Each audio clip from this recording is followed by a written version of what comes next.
Antaray, si OLP ay isang online loans pautangan. As you can see dito sa OLP Online Loans Pilipinas, meron din siyang 0% interest for your first loan. Kung isa kang first-time jutangera with OLP, meron silang ganong feature for first-time jutangera.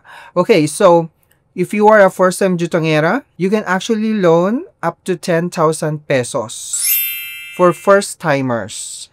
And kapag repeat borrower ka na, you can have the chance to go beyond 10,000, which is up to 20,000 pesos maximum. COLP has also 4 easy steps to get a cash loan.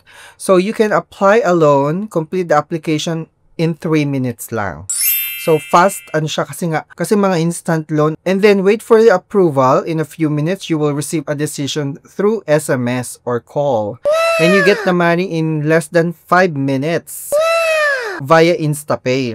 And then, kapag magbabayad ka na, you can also pay via GCash or 7-Eleven or online banking.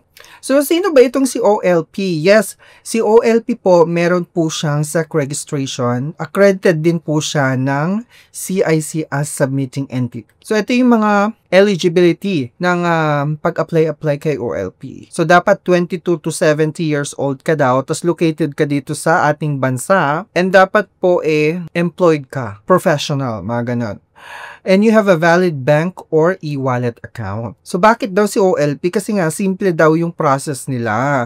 Hindi nila kailangan, walang collateral ang pautangan nila. And only one valid ID, walang payslip na kailangan. Ha? Talaga? Walang payslip? Hindi kailangan ng payslip? Or proof of billing? Walang mga ganun. Okay, very transparent daw sila kasi nga, with the full cost shown up front, you can use the calculator to count fees applied before making a decision. May ganun sila. So, may pa-calculator sila bago ka mag-apply. And very flexible ang kanyang terms of payment because you can extend. May prolongation. Ito yung prolongation nila with the 30 days extension. May ganun. Okay, so in case daw na magkaroon ka ng problema, hindi mo bayaran on time, on your due date, at wala ka namang fault, hindi mo naman makukontrol yung mga sitwasyon sa buhay-buhay natin, you can actually extend daw to 30 days. May ganun sila. And then, fast approval, instant disbursement. So again, you get the decision a few minutes and get money in less than 5 minutes. Kahit pa daw holiday. O diba? 24/7 nga. So, you can also get a better offer if you're a repeat jutangera sa kanila. Up to 20,000 pesos. So, ito yung kanyang product details or disclosures na makikita mo dyan sa website nila. 1,000 pesos ang pinaka-minimum and up to 20,000 pesos. And they have a period from 61 days to 183 days talaga. Tapos, minimal loan period is 61 days. Sama na kapag jutang na kayo, OLP, totoo ba ito na meron siyang minimum na 61 days? And then, ang kanyang APR is 143% per year. Ito yung mga fees na kaakibat. And of course, kung ikaw talaga naman naghahanap ng alternatibong cash loan na po pwede mong jutangan in times of difficulties or emergency, o i-consider mo itong si Cash Express kasi meron siyang 0% interest for the first 7 days, Mima. I-take advantage mo na yung Cash Express na yung 0% interest for the first 7 days. Kung kakailangan mo ng kaperahan for emergency needs, diba? Edi, i-consider mo itong si Cash Express as an alternative option for you. And of course, huwag kakalimutan basahin ng terms and conditions bago mag-apply. If you're interested, go ahead and click my link below sa description na Itechua. And of course, pa-comment naman kung na-approve na kayo, Itechua, yung mga Mima. Anyways, pagpatuloy natin ni OLP. Okay, so meron din siyang service fee.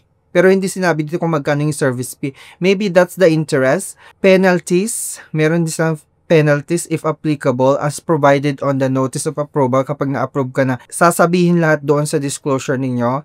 And ang sabi dito, kapag first time jutangera ka nga, there shall be no service fees. Kasi nga, ito yung pakulo nila kapag first timer ka. So in case you are a first time applicant, the initial interest and the service fee for initial period granted shall be 0%.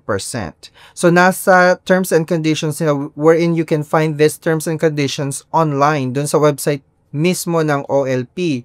But I'm not saying na mag-apply na kayo agad kay OLP. You have to still read the terms and conditions. Himay-himayin nyo ng mabuti. Do your research. Karapat dapang bang applyan itong si OLP, hindi ba? Gaya nga ng sinasabi ko sa inyo, do your research, himay-himayin nyo, mag-check kayo ng mga reviews dyan sa tabi-tabi, nagkalat dyan sa internet ang mga reviews. Nagkataon lang na ngayon, kinukumpara natin itong dalawang ito, which is better, OLP or Cash Express ba? Now, sabi dito, after the lapse of the initial period granted and the loan is still unpaid, the service fee shall be charged on a daily basis in proportion to the service fee and the number of days of the initial loan term. Kung hindi mo nabayaran on time within the said period of terms na sinet ni OLP for first time jutangera, which is 0% nga, hindi ba? Tapos hindi mo nabayaran din, matcha-charge ka na ng service fee or interest nila, tita. So dito sa loan term nila, sabi ko nga sa inyo, meron silang prolongation service. So kapag eligible ka to get the prolongation service, sabi dito, in case of prolongation service, if applicable, the loan term shall be for a period allowed by the lender starting from the due date subject of prolongation. A prolongation fee equivalent to the amount in the application or disclosure or credit agreement will also be charged for every availment of the service which is to be paid on the new due date. This service may be availed of before or 15 days after due date. May mga ganun silang features. Now, gaya na sinabi ko sa inyo, available din ito. Meron din silang app sa Play Store at saka sa App Store. Ngayon, i-check natin ang kanyang reviews sa App Store. So meron siyang 4.7 ratings. Napaka-importante naman talaga na part ng paghimay-himay natin sa isang loan, ang pag-check ng mga reviews, hindi ba? Sabi dito, fast and easy siya. And may nagsabi din dito, warning, non-stop calls and messages kahit this oras na ng gabi. Oh, no! They will bother you even you're at work. No peace of mind. Just don't use this app, sabi niya. Tapos may mga nababalitaan din kasi ako sa FB. May mga nababasa ako na yung mga hindi nakapagbayad on time, may mga pangjajaras na nagagana. Oh, no! When I say pangjajaras, kinukulit sila by sending demand letter. May mga demand letter sila in writing. So, talagang pinapadala. Kung hindi man in writing, via email or SMS. To, talagang may kakulitan daw talaga itong si OLP. Sobrang kulit daw siya kapag ikaw ay hindi nakapagbayad on time. May mga nag-rate din dito ng 5 star. Sabi niya, first time ko po sa OLP, approved na po, waiting na lang sa next step.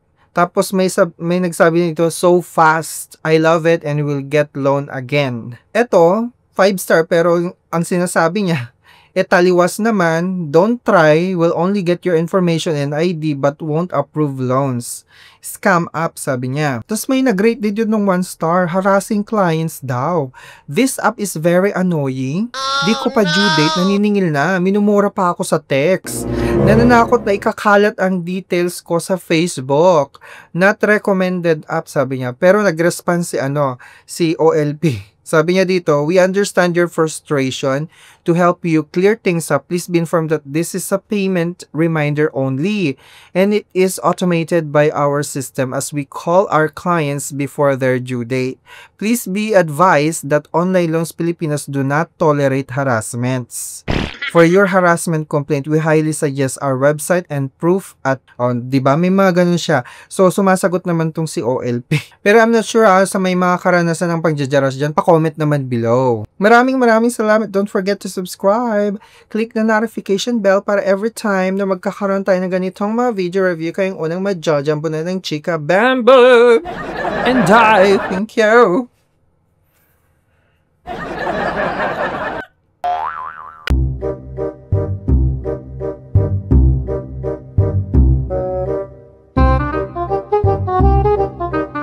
Dear Ola, huwag ka nang mag-text. Una sa lahat, salamat. Sa bilis mo, daig mo pa ang chismosa sa kanto. Isang pindot ko lang, boom! May 2K na agad sa Gcash ko. Bakit mas mabilis ka pa? Sa crush kong Sinson lang ako 3 days ago. Ay, grabe ka, Ola. Huwag mo naman akong takutin. Message my contacts. E di sabihin mo kay mama ko na umutang ako para sa gatas na naging milk tea. Priorities. At kung ipapahiya mo ako sa Facebook, please ha, profile pic ko yung naka-filter. Yung may flawless skin. Huwag yung totoo kong mukha. Baka ikaw pa mahiya. Boss, magbabayad naman ako. Sa Shopee muna. May 11/11 sale eh. Pero seryoso, Ola, ikaw na yatang pinaka-consistent sa buhay ko. Text ka ng text araw-araw, parang ex na hindi makaget over. So please lang, wag mo na i-text si crush, te. Hindi man niya alam na umutang ako at wag si nanay, baka bawiin niya apelido ko. Magbabayad na ako next week. Promise. Kung hindi, di next week. Kaloka.